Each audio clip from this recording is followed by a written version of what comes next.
Hello, everyone, and welcome to this week's episode. Today, our episode is titled From Suspension to Success, Navigating the Black Box of Amazon Account Health, and I have none other than Sneha Nisha on the call, who is our expert in this field. So, Sneha, why don't you introduce yourself to all of our viewers here and kind of just give a little bit of background as to what your role is here at VENDO?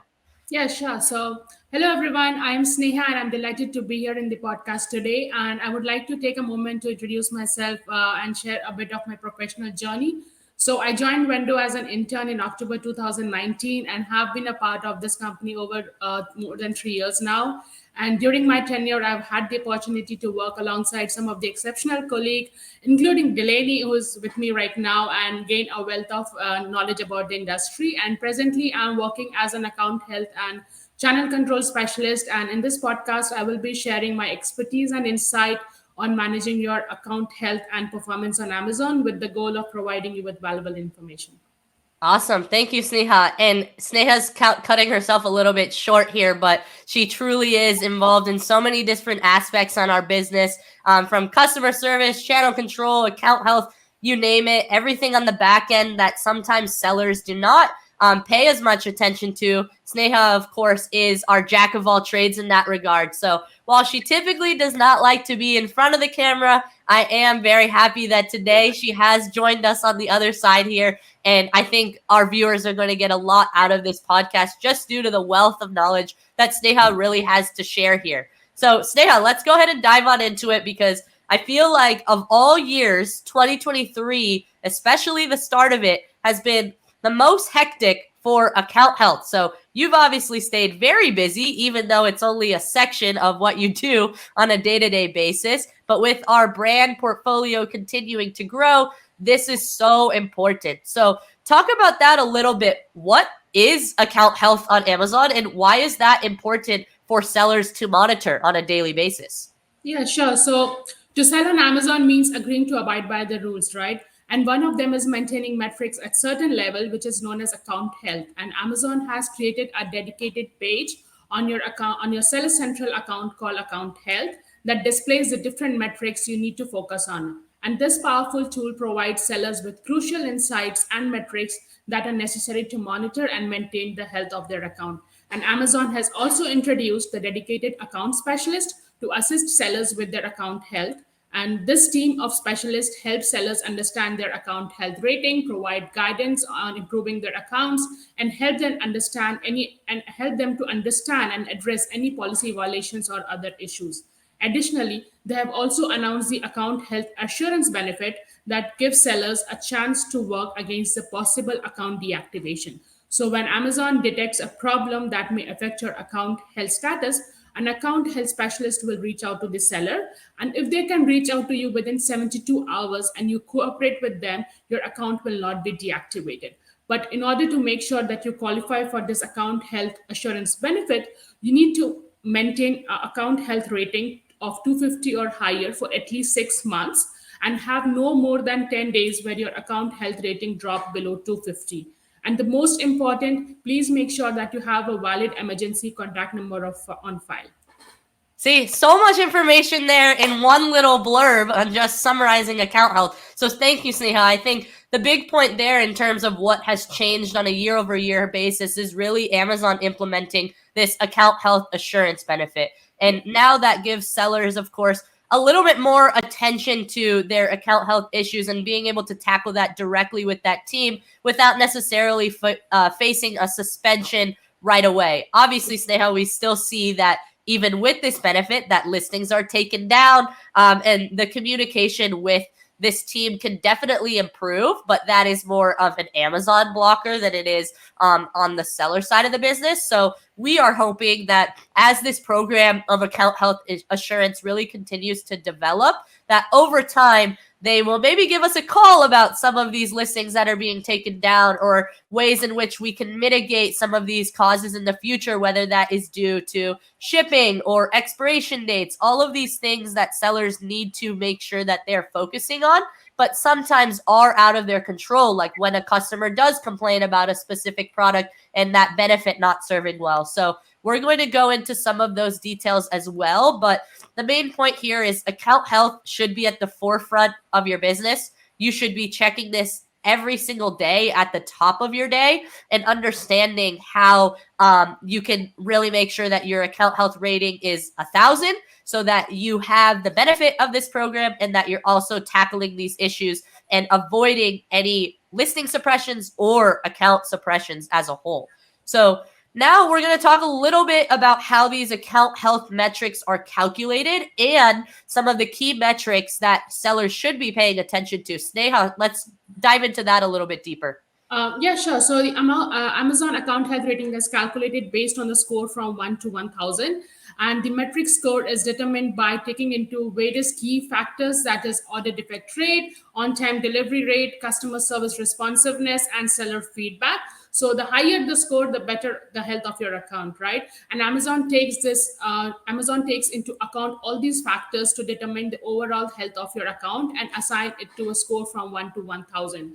And to maintain a healthy score, it is crucial to avoid policy violations. And if they happen, to address all violations listed in your account health page in timely manner, prioritizing those with greatest severity. So now let's talk about the key metrics, right, that affects your account health. So there are three different key metrics that affects your account health. The first is customer service performance, product policy compliance, and the shipping performance. So let's little bit talk about customer service performance. So the customer service performance section helps to measure how satisfied your customers are with the product and service you provide. This metric is determined by your account ODR, that is order defect rate, and A to Z guarantee claim. So the order defect rate is calculated as the percentage of orders that you have received negative feedback. And on the other hand, A to Z guarantee claims is a type of claim that buyers can make on Amazon when they have a problem with the purchase.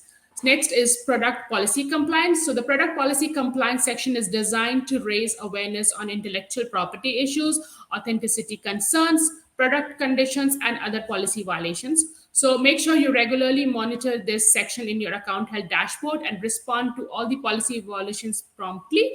And any documentation request will appear on your account health dashboard under the product compliance section. And so make sure that your product policy compliance target should be 0. So let's talk about shipping performance metric. So the shipping performance metric on Amazon Seller Central is used to measure the seller's ability to deliver orders on time and provide accurate tracking information to customer. This metric is important because it affects directly the customer's experience and can impact seller's account health and performance. So there are three metrics that makes up the shipping performance. First is late shipment rate, pre-fulfillment cancel rate, and the valid tracking rate. So you need to make sure you're up to with all these metrics to maintain a healthy score. Absolutely. So diving into those metrics a little bit more, obviously from a late shipment rate perspective, pre-fulfillment cancel and valid tracking rate, those are all things in which we're tracking on both a daily and a weekly basis here at Vendo for all of our clients. Because also from just a total account perspective and some of what Sneha was touching on before, when you're looking at A to Z claims that may come through because of account health violations or ODR rates being down, all of those things are ultimately going to also affect how you are paid out by Amazon. So you know how when you're looking at your payments and you see the account reserves, a lot of times sellers will say that, hey, Amazon is not paying me out as frequently or they're holding more money back. These account health metrics all play into that. So if your ODR rate is poor, if you have various A to Z claims, Amazon is going to hold more money from you before paying you out because they are not going to trust that, you know, you are going to be able to resolve these metrics. So as basically when you resolve these issues, you're going to see that your payouts will happen at larger quantities there as well. So implications on the total account as a whole, but definitely important that you track each of these individual metrics very consistently for your business. So Sneha, that was all great information. Let's dive a little bit more into how sellers can proactively manage their account health notifications and continue to maintain that positive, good standing with Amazon. Yeah, so there are several practice steps that Amazon sellers can take to manage their account health and maintain a good standing with Amazon. So let's talk about the most important one. The first is monitor your account health metrics regularly. Amazon provides a range of account health metrics as we discussed the ODR, the late shipment rate, negative feedback. So it's crucial to monitor all these metrics regularly to take corrective actions if any of them fall required below the required threshold. Next is provide excellent customer service. So, providing excellent customer service is the key to maintain a good account health rating. So, respond promptly to any customer queries and resolve any issues or complaints quickly and efficiently. Next, let's talk about offer high quality product. So, offering high quality product is essential for maintaining customer satisfaction and minimizing returns and negative feedback. So, ensure your product meets the required standards and are accurately described in your listing. Next is fulfill orders on time, right? So Amazon expects the sellers to ship orders on time, and a high late shipment rate can result in negative feedback from customers and increased A to Z guarantee claims as well. So set realistic handling times and delivery times to ensure that you have enough time to process and ship orders as they come through. Next is monitor your inventory levels. So keep a close eye on your inventory levels and ensure that you have sufficient stock to fulfill orders on time. This will help in delay shipping. And the next and the most important is communicate with buyers, right? So if there is any unexpected delays or issues that may result in late shipment, make sure to communicate with buyers and provide them with regular updates on the status of their order, right? This will definitely help to manage their expectations and reduce the risk of negative feedback and A to Z guarantee claims. So by taking these proactive steps, sellers can definitely maintain a good account health rating and enjoy continued success on Amazon platform. Absolutely, Sneha. That was all super great information there. The main theme here is proactivity, right? Yeah. Amazon values customer service, putting the customer first. If you are actively communicating with your customer, you will be able to mitigate some of these claims and you'll see that they will diminish over time.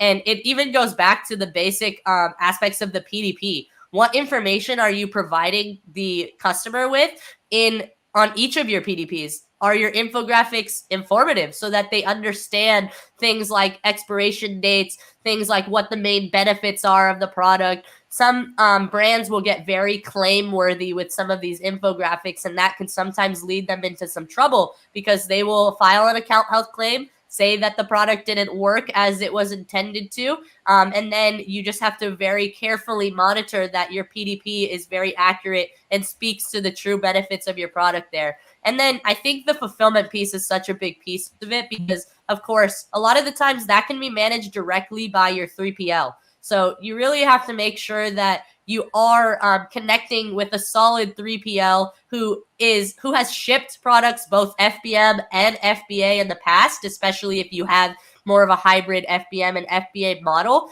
and is sending out these shipments on time. We know that during some peak periods like holidays, some transit times on Amazon side could take a little bit longer, so that could prolong some of these order timelines that Amazon will give you. But again, it's just being fully aware of that for your business and being able to communicate directly with your 3PL so that they are fully aware of what the timelines you have set for your account look like. So very important there in terms of how you can continue to maintain that positive standing, not just with Amazon, but with your customers as a whole. So let's kind of shift gears here and let's talk about the opposite side of things here, Sneha, in terms of what are some of the common mistakes that you're seeing sellers make that are negatively impacting their account health? And then on top of that, how can sellers continue to avoid making some of these mistakes?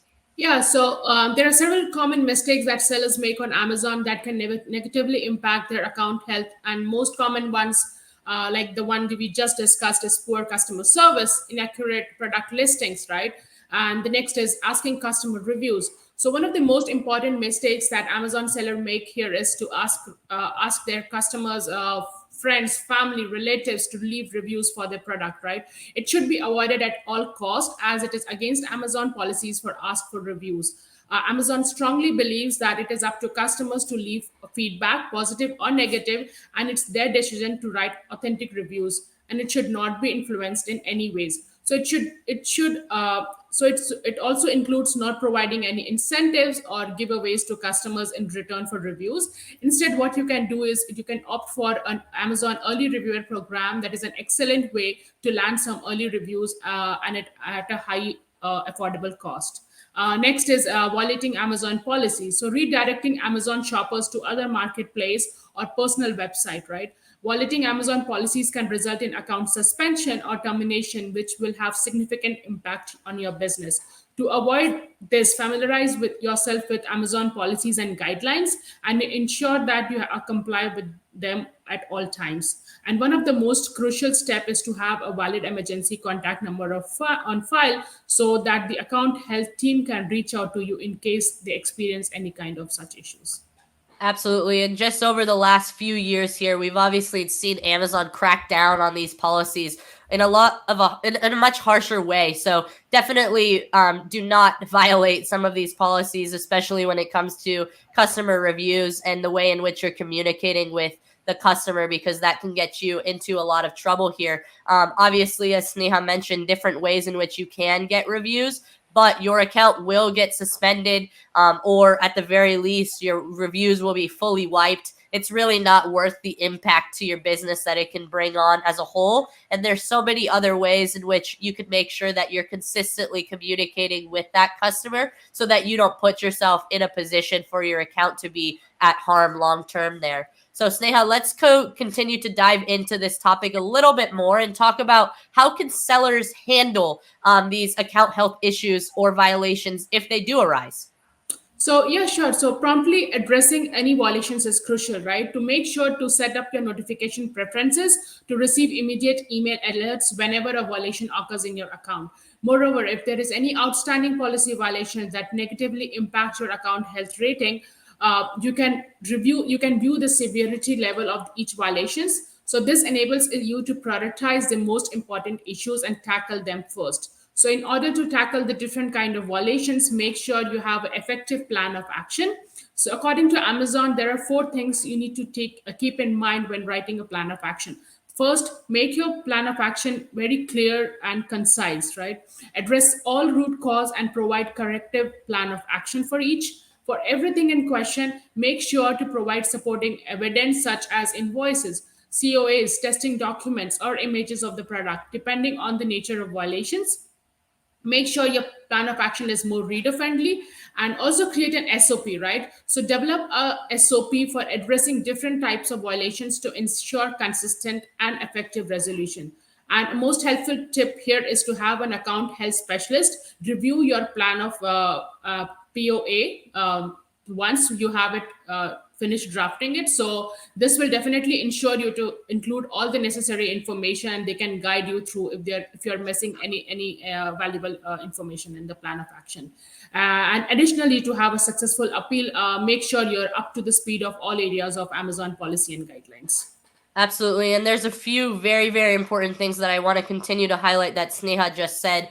SOPs. I think, especially depending on whichever category you sell in Amazon, account health is going to be something that you're consistently facing. It doesn't go away. It even exacerbates during some peak periods. Like if you're a supplements brand, which we're bound to talk about in a couple minutes here, then during the new year, new you period, in which, this is really your time to accelerate growth for your brand, and an account health violation for your hero item can really harm you. How are you being proactive, getting ahead of that, testing all of those COAs so that you put yourself in a position to really limit the amount of the time that the suppression exists for those specific items there. So we have different SOPs that we have developed for every single account health flag that we've received in the past. So that allows us to limit the amount of time that these appeals take. And then second, if your brand is enrolled in the SaaS Core program, that is a huge resource that you could leverage. The food investigations team has been especially helpful in the past for some of our brands in trying to dispute some of these claims. So definitely leveraging any contacts that your brand has within Amazon to try to get some of these things unsuppressed. And we've also found that helpful. But above all, it really comes back to those SOPs. What have you done to build a very solid pipeline around tackling these issues as they arrive? So, Sneha, I know that we've talked a little bit about shipping, FBA, FBM, but let's dive a little bit further into that because there's obviously different account health metrics that vary by both product category, but also fulfillment method. So, when we're talking about FBA and FBM, can you give us some of the differences there in some of the metrics that we should be tracking? Sure. So the account health metrics on Amazon can vary by product category or fulfillment method. So some categories or fulfillment method may have specific metrics that are more relevant to them. For example, in apparel category, sellers need to maintain a low order defect rate, which includes metrics such as cancellations, defects, and returns. In the electronic category, seller needs to maintain a low pre-fulfillment cancellation rate and late shipment rate. For sellers using FBA, which is fulfilled by Amazon, service metrics such as order defect rate, late shipment rate, and refund rate are important to maintain a good account health. On the other hand, for sellers using fulfilled by merchant program, metrics such as on-time delivery rate, cancellation rate, and tracking rate are important. So it's really important for the sellers to understand the account health metrics are relevant to their specific product category or fulfillment method and monitor them closely to maintain a good standing with Amazon.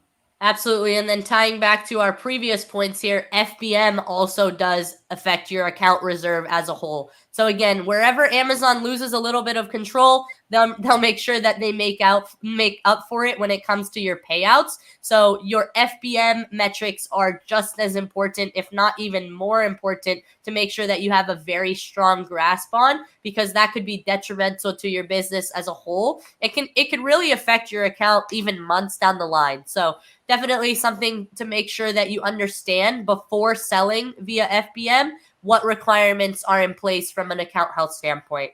And then, Sneha, let's just talk about some of the recent changes to close up here as far as what we've seen to Amazon's account health policies that we should be aware of. Obviously, we've talked a little bit here in preface the supplement space. I would say that's probably the biggest category in which Amazon has really continued to crack down on some of the account health violations and not really given sellers much slack or leeway to really dispute some of these claims before taking down some listings. So let's talk about just what you've seen in your experience here as far as some of those changes.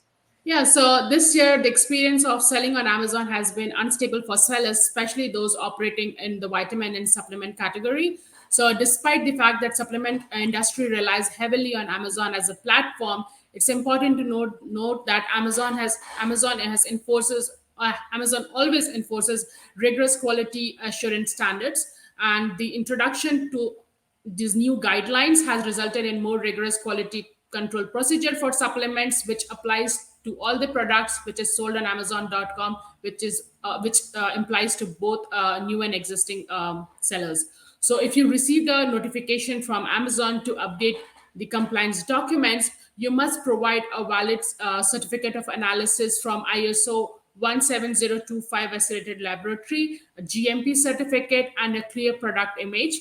The product image must include all 6 sites and a flat laying supplement fact label as well. Moreover, if your product falls under the category of sport nutrition, weight loss, or sexual enhancement, you must provide an additional COA demonstrating the absence of the prohibited ingredients on Amazon. So, and this COA must be submitted annually. And the most important, Amazon has changed its timeline requirement for the COAs to be approved. It used to be required that the COA was 6 months older, new 6 months old or new. Then it went to 9 months, and then currently it's and most recently it's 12 months. So just need to make sure that the COA that you're submitting has to be the issue date of the COA has to be within 12 months of time. Definitely. And a lot of new changes just coming around in the last 6 months, especially that flat laying supplement fact label. Obviously, that wasn't a requirement before. It's now very important. And then working with your manufacturer to have images of all 6 sides. But I think the accredited lab is one of the big things that a lot of sellers need to just make sure with their current laboratory that they are accredited by Amazon and that they will be able to get COAs passed. Because the one thing that we always advise for our brands is It would be really terrible if you go through all that testing and you pay that very steep amount to get your products tested across the board, and then Amazon just comes back to you and says, this isn't an accredited lab. You're going to have to start this process all over again. And we know that this could take weeks to develop this. And then another thing, and I think that we just continue to hammer this point home, is just proactivity. Because as Sneha was talking about, if your product is categorized as weight loss, if your product is categorized as bodybuilding supplements, most of the time you will not know if your product, or if Amazon is going to categorize your product in those specific categories, because it shouldn't be categorized in those specific categories, quite frankly. But they will make you test your product for all these different compounds